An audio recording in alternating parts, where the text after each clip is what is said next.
the storms that we had, the tornadoes in December.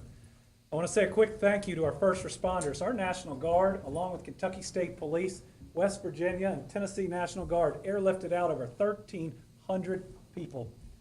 Our Kentucky State Police, Lexington Fire, and others with their boat rescues, we know it's 700 plus. Those are 2,000 of our people that wouldn't be with us here today, but for their incredible work. So for all of them, we are so thankful. Other folks have moved heaven and earth to get where we are, what, about 9 days from when this hit. We've got power to everybody but about 200 homes, and that is incredible. Water to more people than we ever thought was possible in this period of time. Cell phone service up. We even have cell phone service and internet at a state park at Buckhorn that I don't think has ever had cell phone service and internet.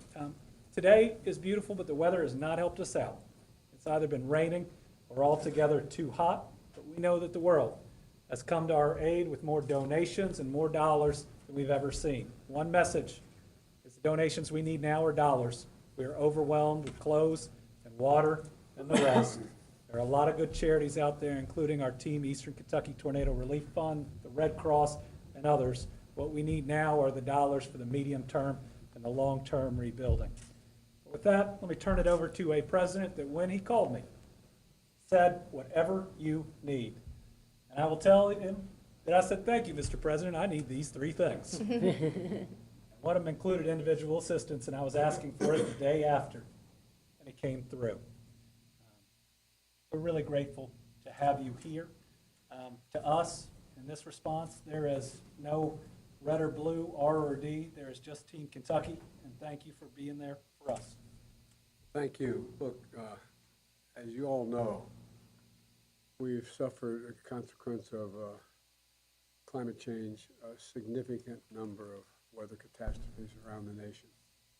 Just in the year and a half I've been president, I've flown over thousands of acres of fire, forest is burning, more forest burned down in the west than the entire state of New Jersey, from New York all the way down to the Delmarva Peninsula. I'll tell you one of the things I've learned. Number one, you better have somebody who really knows how to run FEMA. I mean that sincerely, and I do. She has been incredible.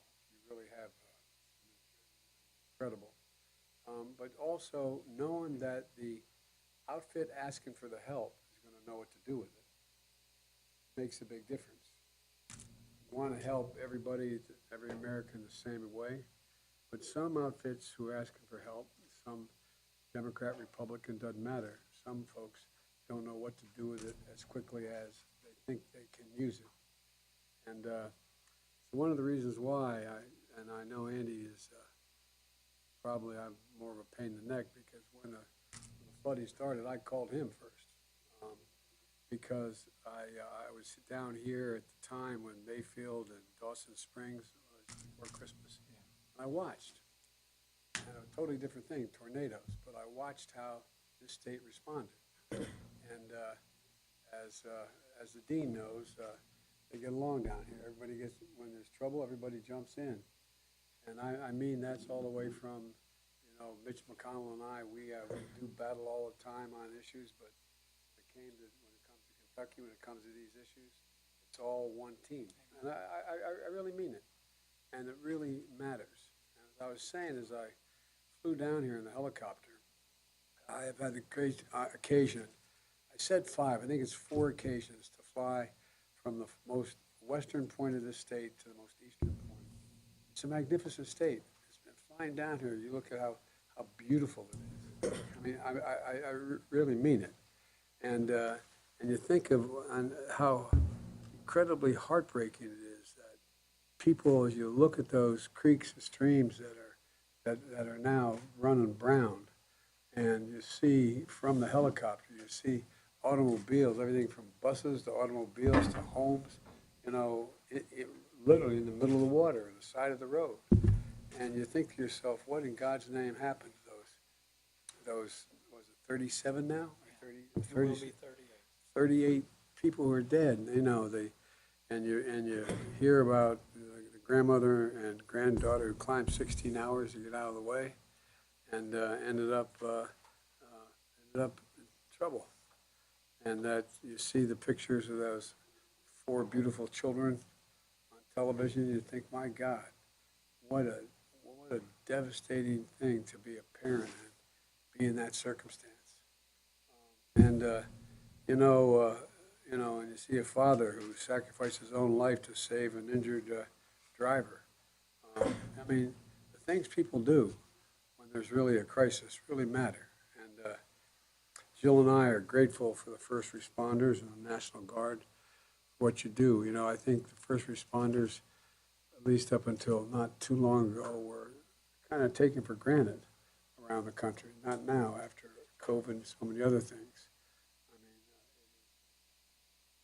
mean, back in my home state, Delmarva Peninsula area, the first responders are, they're the lifesavers. Volunteer fire companies, and these guys, there's that old saying, God made man, then he made a few firefighters, who the hell else runs into flames? But all kidding aside, think of all the things they've done, and the National Guard stepping up, everything they've been asked to do. And flying home to home, county to county, pushing through the chaos and exhaustion, trying to save every single life you can is kind of who you are. I've gotten to see you.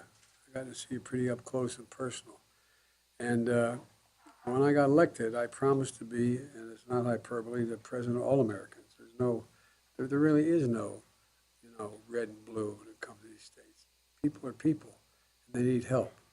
And it's, like I said, it's unfortunate. It's my second visit to Kentucky for a crisis. And what I said holds true today. It's going to take a while to get through this, but I promise you, we're not leaving. Federal government, all its resources, we're not leaving. As long as it takes, we're going to be here, and we are committed. This absolute 100% coverage of costs for the next 3 months, it matters. What people don't realize, all those piles of debris and everything else, it takes us a lot of time, a lot of money to get that out of the way. And so that's why we did the expedited major disaster declaration. Provides temporary housing, home repairs, property loss for homeowners. We've already gotten out $10 million out the door, a lot more to go, directly to flooding survivors to support the recovery. And on Saturday, I committed the federal government, as I said, to 100% of the emergency work for 30 days will be necessary for communities in eastern Kentucky to recover and begin to rebuild. And so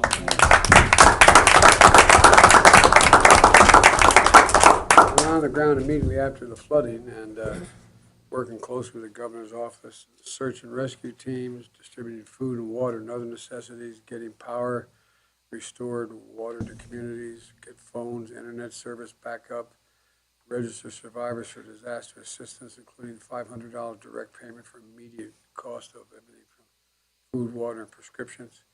And FEMA's mobile disaster recovery centers are impacting communities. Some are going door to door to see who needs help. One of the things I think that we all forget, in moments of crisis,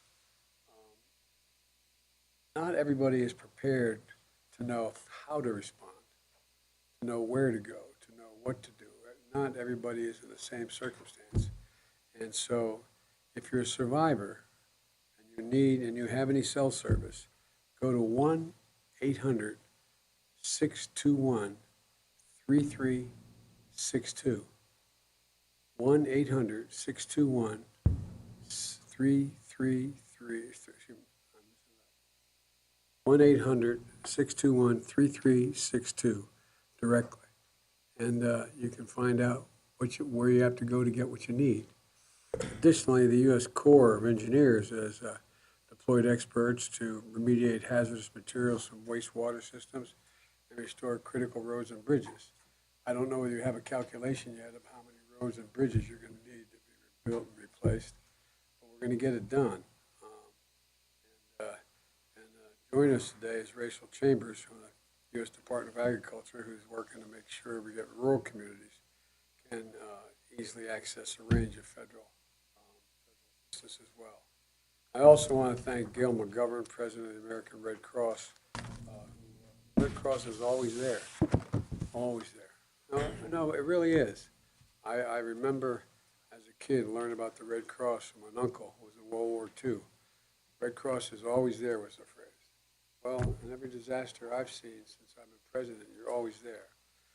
The bottom line is the people of Kentucky have made it clear to your governor and members of Congress, Hal Rogers, Mitch McConnell, and others, that anything they want, these guys are going to fight like hell to get it for you.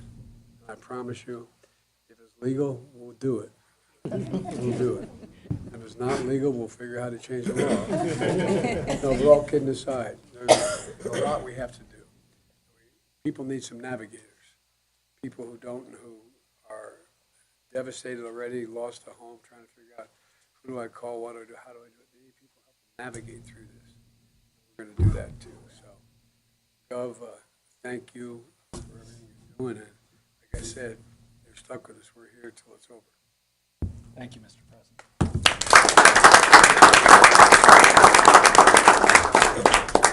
Next, we'll hear from a congressman who served this region for about as long as I've been alive. But is not only the Dean of Congress, but he is always fighting for Eastern Kentucky. Regardless of the administration, he is steadfast in supporting Kentuckians and Kentucky families. For that, I'm grateful. Our working relationship has been wonderful, whether it is attracting new jobs or, in this instance, being there for our people. Congressman Rogers. Thank you, Governor. Those were nice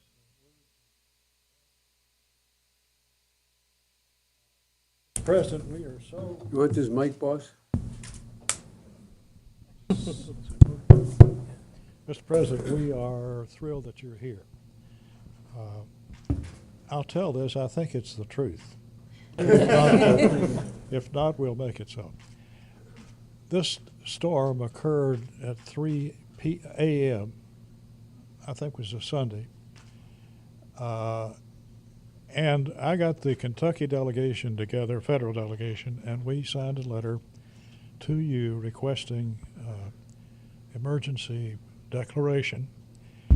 And before that day was out, the declaration was signed, which I think is a record time, the same day as the storm.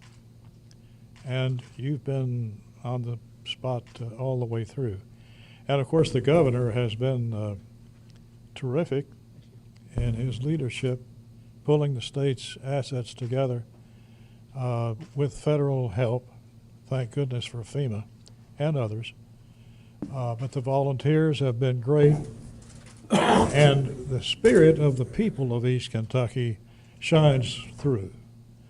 I'm reminded of the scripture that says we are pressed but not crushed, persecuted, not abandoned, struck down but not destroyed. So the people of this region are doing yeoman's work in cleaning up, reorganizing their lives, all the while being helped by angels like in this room who are helping them get back to life. And Mr. President, you are our #1 booster, and we thank you for being here. Thank you. By the way, Dean, I didn't tell you, I got a little prejudiced view of Kentucky. Best thing ever happened to my family is a girl from Owensboro decided to marry my brother Jim. And she bleeds blue. She went to University of Kentucky. That's the only part I get a little tired of sometimes. You hear about it. But anyway. I think next we're going to hear from somebody I've become on a first name basis with. That's FEMA Administrator Deanne Criswell. I will tell you, The two people at this table gave me their personal cell phones some months ago. And in the first 3.5 hours, I had called both Gail McGovern and Administrator Criswell. And Administrator Criswell had been on a plane. She was landing in Tennessee. Immediately called back upon landing. And because of where she was and who she was talking to, the Tennessee National Guard came to our aid, bringing their helicopters with hoist capabilities within a matter of hours, making hundreds of saves. Just her being there and picking up the phone meant that there are Kentuckians with us today that would otherwise not be. Administrator. Does this mic work? Sounds like it does. You know, I'd like to start by first sharing my gratitude, Mr. President, to you and the First Lady for being here today and standing strong with the Commonwealth of Kentucky. It really means a lot to everybody here and my team that's here supporting. And on behalf of FEMA, Governor, for you and the First Lady of Kentucky, your emergency management office and all of the local emergency management officials, I just want to express my thank you to you for your outstanding leadership that you have shown over the last several really hard days. And I think you've heard this already, but I always like to recognize all of those amazing first responders that are out there supporting Kentuckians, many of them who have had personal loss and personal tragedy throughout this, and the fact that they continue to put their lives ahead of what their needs are to make sure that they're helping those that are in the greatest need. And finally, just to let you know that the nation stands behind you right now and is here to support Kentucky with what their needs are.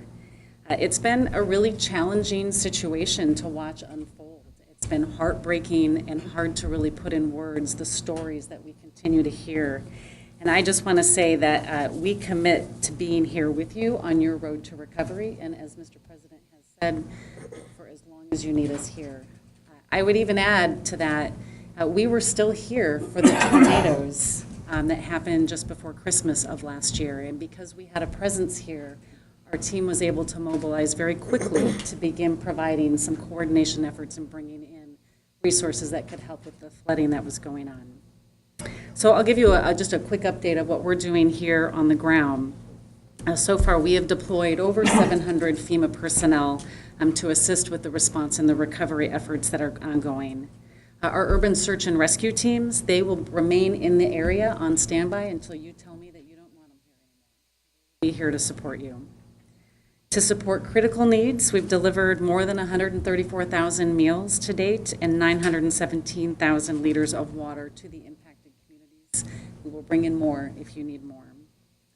And then finally, FEMA has been able to provide over 800 Kentuckians so far across the 12 designated counties with over $13 million in disaster assistance under the major disaster declaration. We do expect this number to increase, and as I spoke with the governor earlier today, we are calling back anybody that has been denied assistance to make sure we can talk to you about what your needs are and make sure we have a better understanding. I think, as you said, Mr. President, sometimes you don't know what to ask for, and so maybe we don't get the form filled out right, and so we'll continue to do that. We're also going to make sure that we work with the governor's team to help get to those isolated communities, and how do we get our teams that are in the field. We have what we call disaster survivor assistance teams that are walking around going door to door with iPads, but we know that there's communities that are isolated, and so we want to make sure that we can figure out how we can get to them and get them registered if they need assistance. We also have fixed and mobile registration centers, and so we're going to bring in different types of resources because we understand that everybody's situation is unique to them. We're also supporting non-congregate sheltering efforts. This is what you heard the governor talk about with the RVs that we had in place from the tornadoes. This is a program that we really matured during the COVID-19 pandemic, and we have found how valuable it is during the early days of a disaster response like this. We also have housing inspectors that are in the field doing damage assessments and working with them, and then we'll continue to do preliminary damage assessments to see if we need to add on additional aid. And so in closing, I'd just say, Governor, Mr. President, Kentucky, unfortunately no stranger to tragedy, but you have a resilient people here, and what warms my heart is just to see how neighbors continue to help neighbors each and every day. Kidding aside, You know, one of the things, and I think that maybe the congressman may agree with me, that is positive that's changed, is for a while, the years that I've been in the Senate for a long time, since the 70s, we find that when there was a disaster that hit in one section of the country, there wasn't an overwhelming desire to vote to help that section of the country if you weren't from that section of the country. For example, we find that we always have farming disasters in the Midwest. And everybody in the East would saddle up and pay for it. We had a major flood, hurricane along the East Coast. My state is 3 feet above sea level. People say, what the hell, why do I have a responsibility to do that? Not a joke. Remember Sandy and other storms, that there was a reluctance on the part of the rest of the members of the House and Senate to vote for it. What the bad news, I was saying to the Gov, that my mother had an expression, everything bad, something good will come if you look hard enough for it. I think what's happening here is we're beginning to realize this is one country, it's a federal system, but it's one country.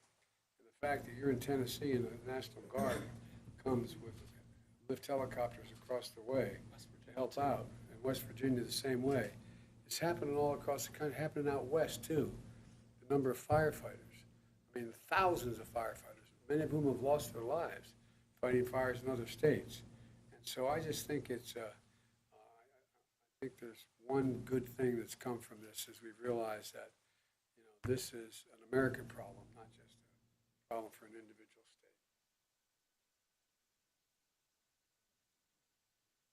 Thank you, Administrator, and thank you to the federal government's commitment. Back in the housing challenge that's going to be posed by this natural disaster is going to be one unlike any we have seen before. But I will say FEMA thus far is doing things it has never done before. I think the President just committed we continue to do things. Well, we got to try. $35,000 not going to be enough for people who didn't have any insurance at all and had a modest home to begin with. We'll turn it over now to Colonel Jeremy Slinker. He is the head of emergency management in Kentucky. And I got to say, he and his team have been doing an incredible job, also getting things done that we've never seen before. Now having, I think, every healthcare operator up and running, having to deliver water to so many of them. Colonel Slinker, you're doing a great job. Thank you, Governor. I appreciate that, Mr. President. Thanks for the opportunity. My comments will be very similar to what everyone has already else said, but just substantiates how true they are. I mean, it's been truly teamwork. And you just made the comment that I was going to mention. We have Team Kentucky, but I can't tell you how many other states have reached out to me offering assistance. And we have other states in our EOC and also in the impacted areas supporting our local emergency management office there as well. So it truly is Team United States. And I can't express enough the appreciation for all the support that's coming. What we owe, the search and rescue efforts have been described of how monumental they were. So now what's up to myself and my colleagues in FEMA and Ms. Gracia Sheck, the administrator, is that we give those same efforts in the recovery because it's equally as important. We did the emergency work. Now it's going to take that just as much efforts to help people and save their lives in the recovery operation as well. And you have that commitment from Kentucky Emergency Management, and I speak, I think, for our local emergency management directors like Director Friley that's here at the table. As well, some of the challenges we're running into, a lot of these residences are cut off because they have residential bridges. And once that bridge is gone, it may be challenged to get out, but we're throwing every resource we have at it. FEMA is supporting us on those, and we just completed an objective of doing wellness checks on all those people that are across those bridges, and we're identifying what their needs are. And then we're being as simple as if they need a bottle of water, they also need every other service that's out there to offer needs to be delivered across that creek to them as well. And we're going to work together, and I've had that commitment as well from my colleagues at FEMA to get that done. And as mentioned, the sheltering mission, people need places to stay, and we're scouring the area to locate all areas that can house our survivors as well as at all of these disaster recovery centers, as they talk to a federal resource, if they look to the right or left, they're going to find a state resource or a local resource. Whatever it is, it's a one-stop shop that we're setting up, so they don't have to drive multiple places or try to find them or locate them. And then you mentioned as well, your experience in these are well noted. Debris cleanup is coming, and they're having meetings as we speak about the waterway debris cleanup, which is going to be very challenging, and we'll be rolling that out and getting it started very soon. But ultimately, I'll close with, you know, I take it personal. I have a lot of friends and colleagues in this area. All the emergency management directors that we speak with regularly, we've stood up a daily call with the county officials, that the ones to my left and across the table from here are on there every day, where we give out information, but not only do we listen to you, and we want them to give us every need they have, and we'll respond in every way we can. So that's our commitment. There'll be no rock left unturned, and if there's a resource out there, we'll ask for it, and we appreciate so far all the answers have been yes. Thank you. Thank you. I'll pause a moment as the press departs, but if I can, to you, thank you for telling our story. It's important that the world sees what's happened here, the tough times people are going through. Thank you for telling our story.